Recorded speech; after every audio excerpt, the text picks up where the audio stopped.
We're joined in the TheInformer studio by the member for Warrandyte, Ryan Smith. Welcome back. Thanks, George. I was half expecting to see you here during the snap lockdown that the state government leader, the Premier, called on us. What did you make of that? Right in the few days just before one of the biggest weekends of the year in terms of small business and other business, and the hospitality industry, forget about feeling miserable. They want to tear heads off at the moment. What did you make of that? Well, Daniel Andrews has a knack of introducing these lockdowns and new restrictions on the eve of important events in people's lives. You might remember last year we couldn't go and see our mothers on Mother's Day, but we could the next day. That's eerie that you mentioned that. Now, you're right, such a big weekend.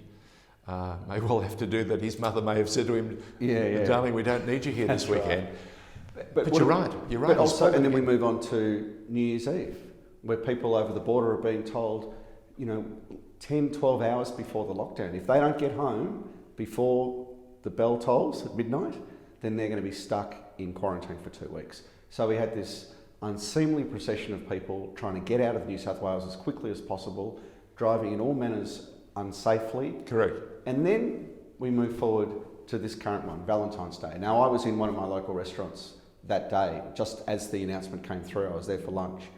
Well, the owners there told me they're going to have to throw away $25,000 worth of produce, and George, that was replicated across the state in hundreds and hundreds of different venues. They said that it was in excess of $50 million of produce. Now, where does Daniel Andrews and his team think that money's coming from?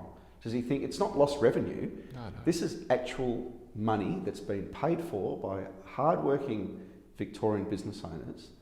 And to do that to people time and time again, is it any wonder that small business feels completely abandoned by this bloke? But the thing that fascinates me, and this is what galls me at the moment, is business has been crying out for an opportunity to talk to government. And throughout the COVID pandemic, the government has been missing. The state government and business have been, not only strangers, there's been no will to reach out, which is really crazy. I can't believe it. I've always thought that the government, whichever one it is, Labor or Liberal, you actually should be governing for the whole state, for everybody, whether they voted for you or not. You've got the majority.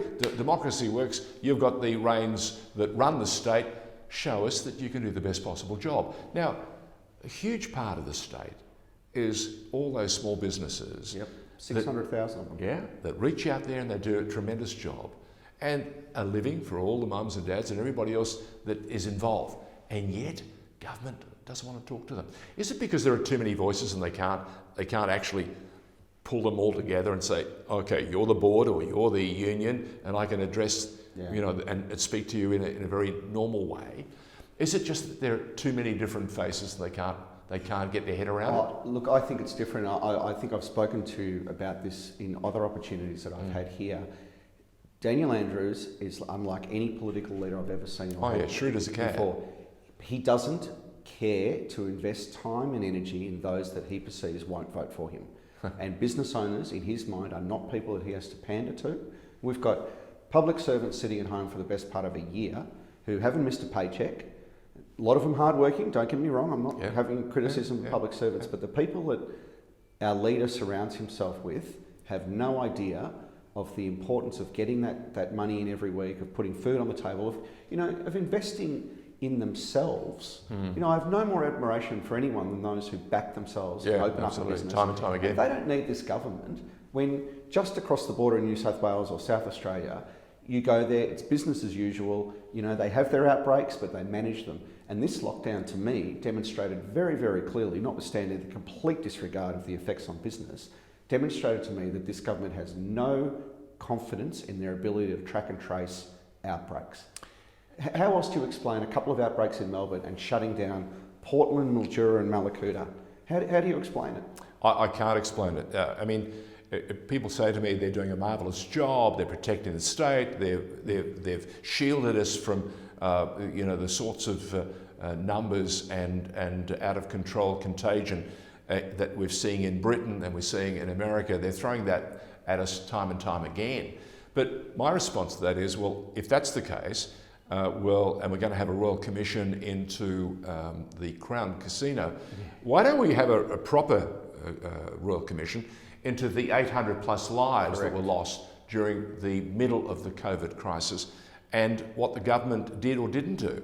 I mean, why haven't we seen any action on that front? I want to see it from the federal government, and that's the only way we're going to do it. And you're right to bring up the Crown Casino, because they were dragged kicking and screaming to that. But 820, we had 173 deaths in Black Saturday, and the Brumby Labor government set up a Royal Commission like that to find out, not necessarily to apportion blame, to learn what we did we don't repeat our mistakes. And what we did right, and to get a better plan in place. Now, if you're looking across the border and you've seen 56 deaths in New South Wales and 820 here, you've got to go, well, maybe there's some lessons to be learned. Maybe we don't want to be in this situation again. I mean, it's a complete abrogation of responsibility to not hold a Royal Commission. And yet, we live in these uniquely strange times where we have a government in WA that may well steamroll the opposition. Very much so. And they've closed the borders at every opportunity. Anastasia Palaszczuk showed us that if you want to win an election, all you've got to do is close the door. That's exactly right. And again, it's 2021, and we should be Australians. And more I'm seeing it's you and me. Yep. And whether I'm a Queenslander, I'm a New South Welshman, I'm a Victorian, we're playing even more parochial pandemic politics than I ever imagined would ever rear its ugly head in this country. Yeah. But there it is. It's got to stop. And the worst thing is, what do you think the next poll's going to deliver for the state election? How do you think people will respond? Will they remember the dark times, or will they have a short memory and think, oh, we've been protected from some terrible ill that the rest of the world's had to go through, but we're fine? Had you asked me before Christmas, I would have had a different answer. I would have said that things were in Andrew's favour. The amount of feedback that myself and my colleagues had from our constituents since the 5-day lockdown was white hot anger.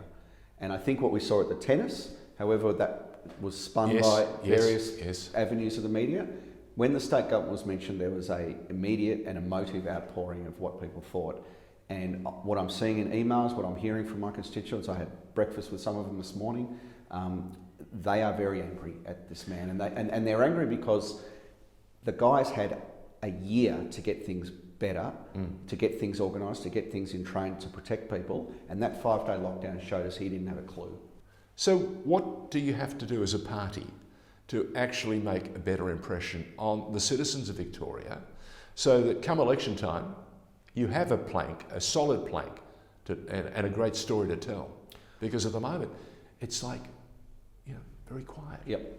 And the whole COVID year has been one that we all want to forget, but it is a great opportunity, and I see opportunity in this, to draw a line under so much of what we've done in the past and say this is how we're going to do things in the future. George, our government is giving us a message of gloom and fear, and the opposition has a great opportunity now to give a message of hope and aspiration, of opportunity, of saying, I know you've been smashed over the last year, I know your businesses have been in disarray and been locked down, closed down. This is an opportunity to start telling people this is our vision for the future. This is what it's going to look like. This is not a time to talk about pessimism and doom and gloom. This is an opportunity to talk about aspiration. And it's a time to tell our constituents, to tell Victorians that we have a better vision for their children's future than what the current mob are putting them into. I accept that, but you're also going to come in handcuffed. That's true. Because there's so much money that has been spent to try and support those remnants of the Victorian economy that needed to be supported, and there'll be others. We need an awful lot of support. So you're going to come in with this incredibly red card that Jeff going to work with. It's not as if you're going to walk in and there's a war chest that you'll be able to address and do so many things that you need to do. I'm heartened by what Kennett did in 1992 when we were the rust bucket of the nation, and what he did so quickly. I know that it's possible. I know that through copying that model of encouraging business, giving them reasons to have confidence, putting the policy settings in place that encourage them to invest, to build their businesses. We've got to put that whole policy framework. George, it's a lot of work. Don't get me wrong, it's a lot of work, and it's not a soundbite and it's not a one-page media release. It's a lot of hard policy work that gives industry the confidence that this is the state to rebuild, this is the state where you'll make money going forward, and this is the state where they can be prosperous. That's the hard policy work that we've got to do in opposition, and it's not something that's going to be a headline in the Herald Sun tomorrow, but if we put in the work, which we're going to do, and put some good policy parameters in place, it'll be what brings us out of this depression into recovery. Has Michael O'Brien got the support of the party? Yes. Yes. All right. Ryan Smith, as always, an opportunity to talk politics, state politics, and talk about the challenges ahead. Thank you very much for joining us. The member for Warrandyte joining us in the studio on TheInformer. We look forward to making sure that the next public engagement, the next big weekend, is one that we can traverse. Are you heading off to the football when the season starts? I'd love to. Or will you be guided by the Daniel Andrews restrictions? My son's pretty keen to get out as quickly as possible, so I'd love to take him. All right. Thanks, Catch you George. then. Thank you.